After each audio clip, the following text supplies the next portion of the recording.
కర్నూలు జిల్లా ఆదోని నియోజకవర్గంలో శివశంకర్ కాలనీలో ఇంటి స్థలం వివాదం నేపథ్యంలో ఫాతిమా అనే మహిళపై పొరుగువారు దాడికి పాల్పడ్డారు. ఈ ఘటనపై పోలీసులకు ఫిర్యాదు చేసినా స్పందన లేకపోవడంతో బాధితురాలు స్థానిక ఎమ్మెల్యే పార్థసారథిని ఆశ్రయించి తన ఆవేదన వ్యక్తం చేశారు.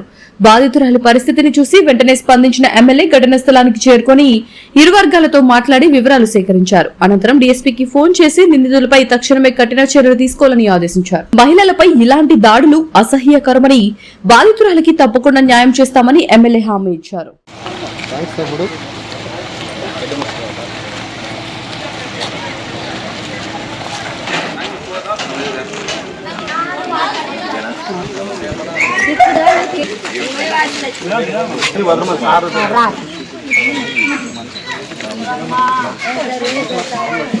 చూడండి సార్, అంటే వంకలో నుంచి రావాలి సార్ మామ, ఇంటికి సున్నం కొట్టుకోవాలంటే చెప్పండి. మెట్లు కానీ పడిపోతుంది, భయపడుతున్నాం సార్, మెట్లు కానీ భయపడుతున్నాం. ఆ బాడీ తీసుకుని మెట్ల మీద నుంచి వస్తారు. అట్లా కాకుండా వీళ్ళు ఈ పక్క నుంచి రావాలా అంటారు. ఇంతకుముందు ఈ ఖాళీ ఉంది కాబట్టి మన సివిల్ ఇష్యూ కంటే కూడా ఇక్కడ క్రిమినల్ యాక్టివిటీ ఆ మొహం మీద పెట్టమ్మా, ఇది నాకు బాధాకరం. ఆదోనిలో ఒక ఆడ మనిషి ఇలా కొడతారా? నాకు సివిల్ ఇష్యూ కాదు ఇక్కడ. నాకు ఇల్లు కట్టుకోవడమో వీళ్ళ స్థలం వాళ్ళ స్థలమో సర్వేర్లు తెలుస్తా, కానీ ఈ రకంగా ఆడ మనిషిని కొట్టడాన్ని మనం భరిస్తామా? ఆదోనిలో ఎవడన్నా కావచ్చు కాక, మన ల్యాండ్ ఆర్డర్ ఏం చేస్తున్నట్టు మనం ఏం చేస్తున్నట్టు కదా. ఒక ఆర్డర్ మనం నిన్ననే చెప్పాం.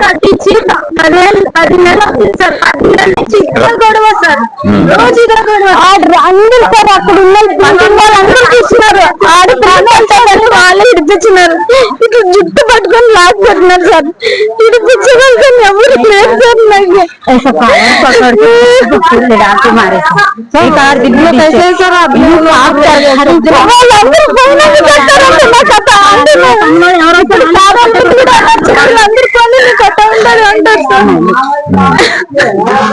భయపడి భయపడి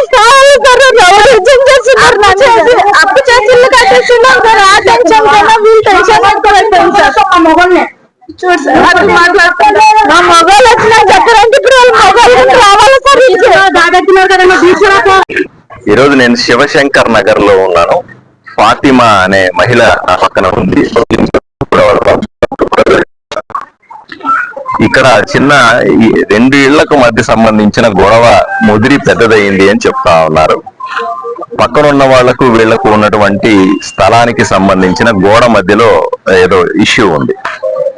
దానికి సంబంధించి పాపం ఈ మహిళ నాకు 2-3 రోజుల నుంచి తిరుగుతా ఉంది. నేను పెద్ద చిన్న గొడవ అనుకున్నాను.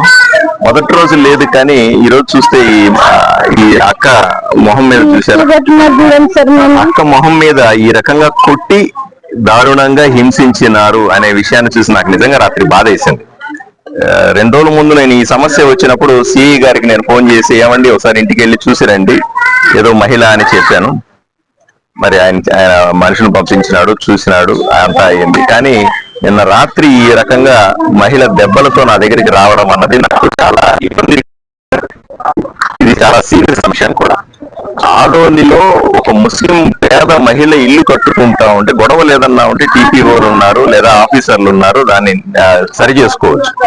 ఒక పేద ముస్లిం మహిళని పేద వాళ్ళని ఎవరన్నా కొడితే అసలు ఊరుకుంటామా అన్నది ప్రశ్న. అట్లా ఊరుకునే ప్రశ్నే లేదు. వాళ్ళు ఎవడన్నా కావచ్చు కాక, ఎట్టి పరిస్థితుల్లో ఊరుకునేది లేదు కాక లేదు. ఆదోనిలో ఇటువంటి దుర్మార్గాలు ఏమండి, ఇల్లు కట్టుకోవడం నేరమా? నేను అడుగుతున్నాను. ఇప్పుడు ఈ మహిళ ఏడుస్తా ఉంది. నా దగ్గర మూడో రోజు వచ్చింది ఆమె. రోజు వస్తే ఈ ఊర్లో ఉన్న పెద్ద మనుషులంతా ఏమైనారు అర్థం చేసుకోవాలి. ఊర్లో పెద్ద మేము ముస్లింలు పెద్దలు, ముస్లింలు అందరిని చూసుకుంటాం, ముస్లింని కాపాడుతాం అనుకున్నటువంటి ముస్లిం పెద్దలు ఏమైనారు? ఈ పేద కాపాడుకోరా? ఎవరో వచ్చి మీ ముస్లిం మహిళను కొడతా ఉంటే మీరేం చేస్తున్నారు? వచ్చి నిలబడాలి కదా కనీసం. ఇదేం అన్యాయం? ఎవరు నిలబడకపోయినా సరే నేను నిలబడతాను. పేదవాడి మీద ఎవరు దాడి చేసినా సరే వాళ్ళ మీద కఠినంగా చర్యలు ఉంటాయని ఆదోనిలో స్పష్టమైన సందేశం ఉండాల్సిందే. అలా లేకపోతే ఊర్లో మనం లా అండ్ ఆర్డర్ని కాపాడడం సాధ్యం కాదు.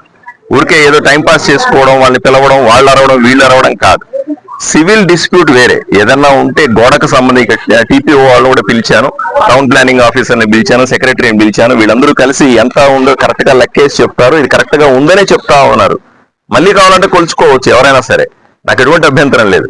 కానీ ఆదోనిలో ఏ మహిళ మీద అయినా సరే ఆమె అశక్తత ఉండొచ్చు, బలహీనత ఉండొచ్చు, లేకపోతే పెద్ద కుటుంబం నుంచి రాకపోయి ఉండొచ్చు, పేదవాళ్ళై ఉండొచ్చు, రోజు చేసుకొని బతికే వాళ్ళే ఉండొచ్చు. ఈ రకంగా మహిళని కొట్టడం అన్నది ఎంత అమానవీయము. అసలు మనుషుల అది పద్ధతేనా? అందరి ఇళ్ళలోకి పోయి అట్లా కొడతారా? అందరూ మీకు మీ రౌడీ ఇట్లా టచ్ చేసి ఇట్లా గుర్తు ఇట్లా చంపలు చెప్తున్నారు, చుట్టూ పట్టుకొని చెప్తున్నారు సార్. నన్ను మాటలు అంటే కళ్ళకి సురేష్ పట్టుకున్నట్లున్నాను సార్. నా కొడుకు కోసం బతికినట్లున్నాను సార్. నాకు అంత అవమానం జరిగింది. నేను ఎమ్మెల్యే డాక్టర్ పార్థసారథమ్మా. నమస్తే సార్, చెప్పండి. నమస్కారం అమ్మా. ఇప్పుడు మనము ఈ రోజు నేను ఆదోనిలో ఒక పేద ముస్లిం మహిళ అమ్మా, ఆమె ఇల్లు కట్టుకుంటూ ఉంటే ఆ స్థలానికి సంబంధించిన ఇష్యూ ఉంది, క్లారిటీ ఇచ్చారు. టీపీఓ వాళ్ళకి క్లారిటీ ఇస్తున్నారు. 3 రోజుల ముందు ఈమె నా దగ్గరికి వచ్చింది, ఎవరో పక్కన వాళ్ళంతా కొడుతున్నారు అని. ఓకే సార్, ఏ లిమిట్స్ సార్ అది? ఇది 2 టౌన్ లిమిట్స్ అమ్మా. ఓకే, నేను ఒకసారి చెప్పండి సార్, నేను మాట్లాడతాను. ఒక నిమిషం అమ్మా, మీరు వినాలా?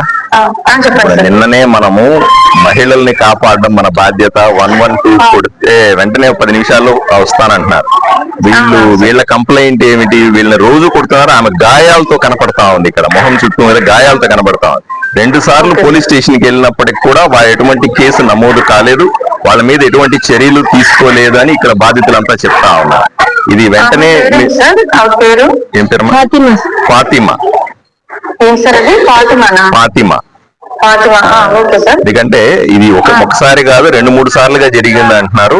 నాకు ఇబ్బంది. రాత్రి మీ ప్రోగ్రామ్ నుంచి వచ్చేటప్పటికి ఈమె రాత్రి 10 గంటలకి గాయాలతో నా ఇంటి దగ్గర కాచుకొని ఉంది. నేను వెంటనే పొద్దున్న లేచి ఇక్కడికి వచ్చి చూస్తే చాలా దారుణంగా ఉంది. ఈమె ఎటువంటి ఇక్కడ ఆఫీసర్లు టీపీఓ ఉన్నారు, సిఐ గారు ఇక్కడే ఉన్నారు, అందరూ ఇక్కడ ఈమెకి సంబంధించిన తప్పు ఏమీ లేదు. అయినప్పటికీ కూడా ఈమె దగ్గర వీడియోలు కూడా ఉన్నాయి, కొట్టినట్టు వీడియోలు కనబడతా ఉన్నాయి, కొట్టినట్టు సమాచారం కూడా ఉంది. ఇప్పుడు కూడా చర్య తీసుకోకపోతే మనం మహిళల్ని కాపాడుకున్నట్టు కాదు అని చెప్తా ఉన్నానమ్మా. ఒకసారి దీన్ని సీరియస్ గా తీసుకోండి.